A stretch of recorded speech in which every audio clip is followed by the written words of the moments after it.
Hello everyone and welcome to the first ever A+ Anime Manga Monday. I know what you're thinking. Ian, this is Friday afternoon. Why are you posting a video called Manga Monday? And my response to that is, when you make your own YouTube channel, you can determine when things happen or don't happen.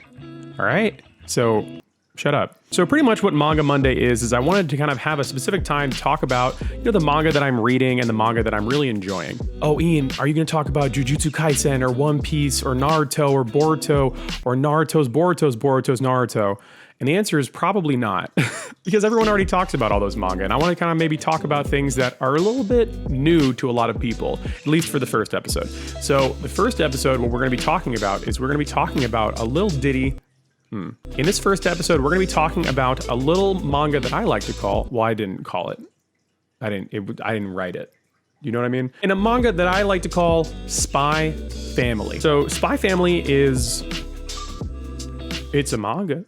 So manga is in a really weird place right now because unfortunately, it's in what I like to call a depression spiral. There's no cutaway joke here. It's just very sad.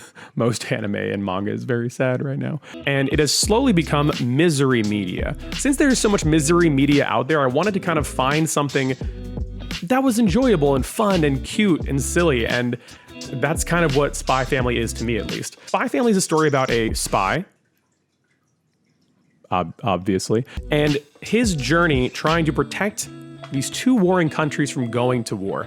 Now, yes, that is kind of dark given the current global geopolitical landscape, but just wait a little bit. Lloyd, his code name is Twilight. He is the most competent, most intelligent, best spy ever created? Whatever. He is the best spy of all time.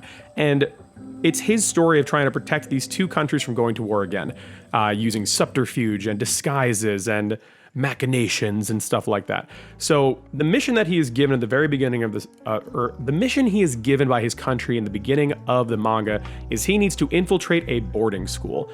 And the reason why he's doing that, he is trying to infiltrate it to get to a high-level government official through the way of his children. Because he's apparently very secretive and very private. What Lloyd does is he adopts a young girl named Anya, and unbeknownst to him, she actually has mind-reading ability. She is psychic, but she's 6. So it comes out in very funny ways. If you were a spy, keeping stuff to yourself obviously would be pivotal in your job, right? So when you have a daughter that can read your mind and read your true intentions at all times, it throws a wrench into the mix, and that already is interesting enough. So the third character they add to the mix is Yor, and she is an assassin by night and a lowly office worker by day. Her younger brother is a member of the secret police. Yeah, it's a Nazi thing, I think. There's a lot of weird German undertones in this one too. Do your best to try and just ignore it as best you can. It's difficult. It happens a lot in manga. As a way to appease her very protective younger brother, Yor pretends to have a boyfriend. Unfortunately, when Yor's coworkers ask her to invite her boyfriend to a dinner party, things get a little bit out of hand, and Yor just continues to lie and lie and lie until she's kinda. So what happens is that Yor and Lloyd, they meet each other, and they kind of have this little agreement to pretend to be husband and wife so that Lloyd can get Anya into school and not raise any suspicions, and also so that Yor can pretend to have a boyfriend to her very protective younger brother. And already this conceit is like super fun and goofy and interesting, and it just really pulled me in almost instantaneously. But it doesn't stop there. Pretty much every character in this manga has tons of personality. Even the side characters are designed well and are really, really appealing in my opinion. On top of that, the actual moment to moment of the story is gripping, but not in a way that I think is too intense. So many manga, like I said earlier, right now are just super, super, super dour and dark and intense and gets your heart racing or whatever. And you're worried about, this character here dying or that character here getting hurt. In this manga, for the most part, things are relatively low stakes. Even though I said it was about making sure governments don't go to war or whatever, that's not the focus. Focus is having these 3 characters that all have deep secrets. You have Lloyd, who's a super spy. You have Anya, who is psychic. You have Yor, who is this assassin. They all have these secrets, but they all do genuinely care about one another.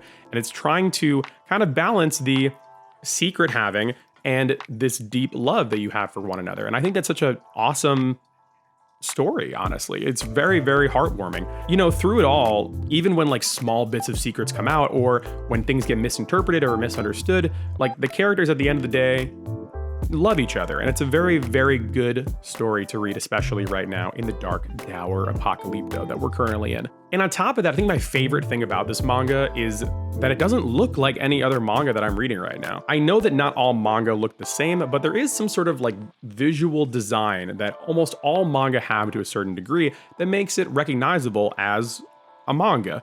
And the awesome thing about Spy Family is that a lot of the times the characters look very different from the traditional manga characters that we see. The only characters that really look like anime or manga characters are Lloyd and Yor. The rest of the cast looks kind of different and varied in a very cool way. And I think that's another reason why I really like this manga, is that it's visually different from your standard shonen shoujo fare. And yeah, I think it's something that everybody should go and check out. Thanks for watching the first ever A+ anime video. I really appreciate it. Go and subscribe. And also, you know what? Leave me a comment and tell me what manga you think I should be checking out. And don't say like, oh, My Hero Academia, or I don't know, One Piece, because I already read those. Give me something that maybe I wouldn't know about down below. And if you're curious about this shirt, we're selling them right now. Go and check out the link down below. And yeah, that's about it. Thank you so much for watching. I appreciate y'all, and I'll see y'all in the next video. Bye. Bye.